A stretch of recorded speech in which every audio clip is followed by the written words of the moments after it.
luwalhati, pasasalamat ay sa ating pinakamamahal na Panginoong Jesus po lamang. Ako po ay nagbibigay ng dobleng paggalang at pagbati po sa ating dearly beloved Honorable Pastor Wildes Estrada Almeda, sa hindi po malilimutang turo at aral po ng ating beloved Assistant Pastor Lina C. Almeda, sa kanila pong beloved children, sa inyo po mga minamahal. Balikan ko lamang po nung ako po ipinanganak po ng aking beloved mother, meron po akong, na-diagnose po ako ng blood infection po, which is kailangan ko daw po ng blood transfusion. Nakita po to ng beloved una po hindi po nila alam, and then nung nakita po nung beloved father ko po na meron pong baby sa NICU po na naninilaw, doon lang po nila nalaman na ako po pala yun, kailangan ko raw po ng blood transfusion. Nag-release po ng 100% faith po ang aking beloved parents na ilabas po ako sa ospital. And nung nilabas na po ako nila, wala na po yung sakit ko po na yun, na blood infection po. Then, nung if I'm not mistaken po, 9 or 10 months po ako nung nagkaroon naman din po ako ng bronchopneumonia. Ganun din po yung nangyari na kailangan ko po i-admit sa ospital, and then ganun po ulit, nag-release po ng 100% faith po ng pananampalataya ang aking beloved parents po, na ilabas ako sa ospital. Sa kahabagan po ng mala, Panginoon, 26 years na po nakakalipas, ay wala po akong sakit na ganyan. Hindi na po yan bumalik. Hallelujah, praise the Lord. I just want to share this testimony po of my life na sobra po talagang pinasasalamatan ko sa ating pinakamamahal na Panginoon. Last year po, 2022, nag-pray po kami ng aking beloved husband na magkaroon po kami ng anak. November 2022 po, pinagpala po kami ng mala, Panginoon, dahil po na nag-pregnant po ako. Nung unang ultrasound ko po, that time po is, nakita po sa ultrasound na meron daw po akong gestational sac, but wala po siyang yolk. Ibig sabihin po, meron po siyang bahay bata, pero wala pong nabuong yolk. Tapos po, ang sabi po sa akin ng OB-GYN ko po is, sure ka ba na tama itong week na sinasabi mo sa akin? Kasi base dun sa week na na-detect sa ultrasound, 6 weeks ka pa lang. Sabi ko, opo, kasi nagtatrack po talaga ako. But that time po is, ang alam ko po is 8 weeks pregnant na po ako. Tapos po, sabi niya, possible po na pwede siyang magtuloy or pwedeng hindi. Sabi ko, bilang tao po, napapaisip po ako, ano po kaya ito? Sabi ko gano'n. Nag-research po ako sa pwede pong mangyari, kung ano po yung situation ko po na yun na gano'n. May nababasa po ako na nagtutuloy po talaga siya. Meron po talaga hindi na naglilid po siya sa miscarriage. Tapos po nun, sabi po sa akin is, balik po ako ng after 1 week. Tapos binigyan po ako ng reseta, pero hindi ko po ininom yon. Sabi ko, mahal na Panginoon, kung kalooban mo para sa amin tong batang to, ibibigay mo siya sa amin. Pero kung hindi, maraming salamat pa rin po, mahal na Panginoon. Pupurihin kita kahit anong mangyari. Hallelujah. After 1 month po, dahil minimal na lang po yung ginagawa ko pong gawaing bahay. Yung beloved husband ko po is naglalaba din. Ako po yung nagsasampay. Tapos po, after ko po magsampay, nag-upo na po ako noon. Naramdaman ko po na para pong may lumabas sa akin na hindi ko po alam. Sabi ko, ano kaya yun? Tapos nag-CR po ako. Tapos nakita ko po na nag-spotting po pala ako that time. Sabi ko, bigla po akong kinabahan na, sabi ko, ano kaya ito? Tapos sabi ko po, magpa-check up po kami kinabukasan. Tapos po, nung kinabukasan po, Friday po yun, nagpa-check up po kami sa ospital. Sabi po, ang weeks ko po that time is 12 weeks na po. Pero po yung lumabas po dun sa ultrasound is 7 weeks lang po. Then ganun pa rin po, may gestational sac, pero wala pa rin pong yolk. Sabi ko, mahal na Panginoon, ah, sige po, okay lang po kung alam ko na po kung ano yung resulta nito. Sabi ko, sige po, okay lang po sa akin. Ah, Pasasalamatan kita kasi alam ko, isa tong testimony ng buhay ko. Alam niyo po mga minamahal, sabi po sa akin ng OB-GYN ko is, kailangan ko daw pong magparaspa, then inay-ina po ako. Kasi kailangan ko na daw pong magpa-swab test na rin po that time kasi nga po, i-schedule na daw po niya ako sa raspa. Alam niyo po, sabi ko, malapang nun, ayoko, lumaki na po ako sa banal na gawain. Hindi po ako tinuruan ng magulang ko ng banal na iglesia na ito na umasa sa kung ano mang procedure na yan. Sabi ko, mahal na Fernan, may nababasa ako sa internet.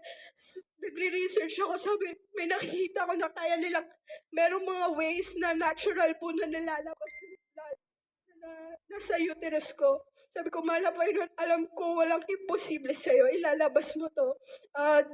That Saturday po, after po nung Friday po na check-up, nag-dinner po kami ng aking beloved husband.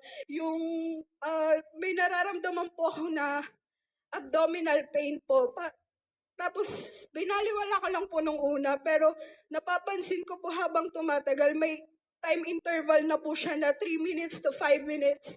Tapos po, sabi ko, uh, habang tumatagal, sumasakit siya ng sumasakit. Hanggang sa nung gabi po, talagang medyo masakit na po talaga siya. Hindi na po siya ganun ka-bearable. Ang ginawa lang po ng beloved husband ko, nagpuri po siya, tapos nagsisi po kami sa ating pinakamamahal na Panginoon. Kasi po, masakit po talaga siya. After po ng prayer ko, sabi ko, malapay nun, gusto ko pong matulog na. Kasi po, gawain po kinabukasan. Gusto ko po makatulog ng mahimbing. Then after po nun, nakatulog po talaga ako ng mahimbing. Tapos nagising po ako. Ang prayer ko naman po pagising ko na sana, since masakit po talaga yung sa puson ko po, makaawit po ako that time kasi gusto ko po talagang umawit kahit masakit po yung nararamdaman ko sa puson ko. And tapos, kahabagan po ng malapang during choir singing po talaga, wala po akong naramdaman na kahit anong pain. Tapos, after the service po, lumapit po kami sa tent ng aking beloved husband para po magpalehans dahil nga po sa nararamdaman ko. Tapos, naikwento ko na rin po na ganun nga po yung situation ko na ayoko rin po talagang magparaspa. Alam niyo po mga minamahal, kinabukasan yan, nung gabi po yun, during po prayer namin, sobrang, dun ko po naramdaman kung masakit na po yung naramdaman ko ng Saturday, mas doble po yung sakit na naramdaman ko nung Lunes po na yon.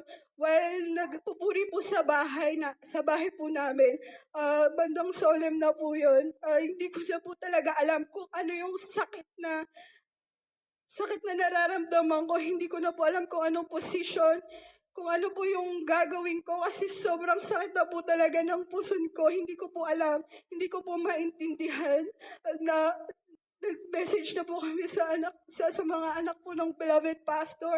Nag-message na rin po kami dito po sa dako ng pastoral. Nagpa-pray over po kami. Hallelujah. At that time po nilast na rin po ako na aking beloved mama. Tapos po, nagsisi po kami sa mahal na Panginoon. Alam niyo po, after po nung puri po namin, parang wala lang po nangyari sa akin that time. Ayan, hallelujah. Hallelujah. Parang wala lang po talaga. Tapos po nun, nakatulog po ako ng mahimbing. Then, ano na po pala, nasabi po sa akin na doon na po pala yung nag-start na po ako nagle-labor. Tapos, nagbe-bleeding na po ako ng paunti-unti. Hanggang sa tumaan po yung mga araw. Sabi ko, pawala na po ng pawala yung pain na nararamdaman ko.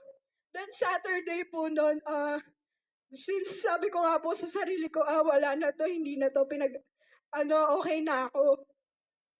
Sabi po sa akin, nagdesisyon po ako na pumunta po nag-Divisoria po ako no'n that time, naglakad-lakad po ako talaga that time. Tapos po nung pag-uwi ko po, since wala naman po akong nararamdaman, sabi ko humiga lang po ako ta's gusto ko po talagang matulog. Hindi po ako makatulog that time tapos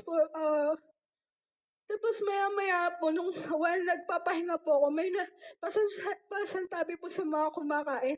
Nagulat po ako na parang sobrang lakas po talaga ng bleeding ko. Hindi ko po siya maintindihan na para pong binuksan ng biglaan po na gripo. Gano'n po yung feeling.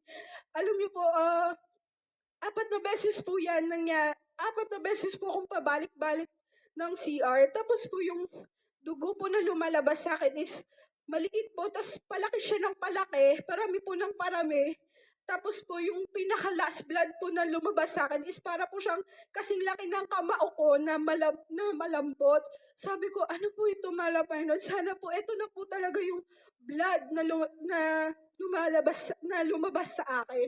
Tapos po, sabi po na aking beloved mama nun, sabi, mag-pray ka sa Malapainon na yan na talaga yung dugo na nasa uterus mo, sabi ko. Tapos sabi niya, mag-alay ka ng ayuno. At that time po, hindi po kami nakapag-alay ng ayuno ng aking beloved husband. December, then January, then February. Pero tuloy-tuloy po po yung bleeding ko that time. Tapos pakunti na po siya ng pakunti. Then nung February po, nag-alay po kami ng ayuno ng aking beloved husband po para din na rin po sa nalalapit po na 48th church anniversary po. Sabi ko sa mahal na Panginoon, sana po paglabas ko po dito sa fasting house po is mag-stop na po yung bleeding ko. And true enough po talaga, Wednesday po kami lumabas ng aking beloved husband po sa fasting house. Then Thursday po, sa himalang kaparaanan po ng ating pinakamamahal na Panginoon, wala na po talagang bleeding sa akin. Hallelujah, praise the Lord. Then, next month po, nagbibilang po ako noon na tinatrack ko pa rin po yung monthly period ko po kasi syempre po parang sa akin, gusto ko pong matrack kung bumalik po ba sa normal or hindi po yung monthly period ko. Sa kabagan po ng malapan, normal po ulit siya. And then, by May po, nung May po, nagtataka po ako, bakit hindi pa rin po ako dinadat na that time. Sabi ko, ano kaya to? Baka epekto lang siya ng miscarriage ko po. Tapos po, may nag-udyok po sa akin na by that day po ng Mother's Day celebration po natin, nag-take po ako ng PT. Alam niyo po mga minamahal, salamat sa ating pinakamamahal na Panginoong Jesus kasi po, that time po is pregnant na po ako ulit. Hallelujah. Thank you, Lord Jesus. Alam niyo po, syempre po, parang bumalik na naman po sa isipan ko yung nangyari po sa first pregnancy ko po. Tapos po, nung nagpa-ultrasound na po kami noon, doon po sa clinic na napuntahan ko is, meron po dong naunang 2 mommies po na nagpapa-check up rin po. Yung pinakauna po, sabi po, narinig ko po sa kanya na meron siyang subchorionic hemorrhage po. Sabi ko, sabi ko, ganun din meron din akong ganun nung una kong ultrasound. Sabi ko, mahal na Panginoon, alam kong walang imposible sa'yo, normal tong baby ko. Hallelujah, walang kahit anong komplikasyon. Then nung third ko na po, nagtataka po ako kasi ang tagal po ng scan sa akin. Sabi ko, bakit kaya? Ano kayang meron? Sabi ko, habang ini-scan po ako, sabi ko, hallelujah, hallelujah, hallelujah, Panginoon. Sana po normal po lahat. Hallelujah, hallelujah. Paulit-ulit po akong ganon. Tapos po, nung katagalan na po, sabi po sa akin, ito na yung heartbeat ng baby mo. Hallelujah. Tapos sabi nga, wala ka namang problema, sige na, okay na, normal yan. Sabi nga ganun, hallelujah, hallelujah. Thank you so much, dear Jesus. And pati po meron pa po kasing scan, yung congenital anomaly scan. Syempre, para sa akin po, medyo nag-worry pa rin po ako kasi baka nga po may epekto sa miscarriage ko pa rin po. Alam niyo po, yung baby ko po na yan, ang nakalagay po na normal yung timbang niya, kompleto yung mga daliri at kamay niya, kompleto yung yung toenails niya. Sabi ko, maraming salamat sa ating pinakamamahal na Panginoong Jesus. Hallelujah, hallelujah. And currently po, kabuanan, malapit na po akong mga anak. Salamat sa mahal na Panginoon. Praying po na maging normal and healthy po yung maging healthy po yung baby ko. At saka, wala pong komplikasyon. Kaya maraming salamat sa ating pinakamamahal na Panginoong Jesus. Hallelujah, hallelujah. Nagpapasalamat din po ako dahil yung buong pamilya ko po ay ginagamit po kami sa banal na ubasan. Hindi man po kami karapat-dapat. Hallelujah. Maraming salamat sa malabanan sa lahat ng pagpapalang financial, physical, material, lalong-lalo na sa pagpapalang spiritual. Kaya ang lahat ng kaburihan, pasasalamat ay sa ating pinakamamahal na Panginoong Jesus po lamang. Hallelujah, hallelujah. Praise the Lord. Amen! Purihin po ang ating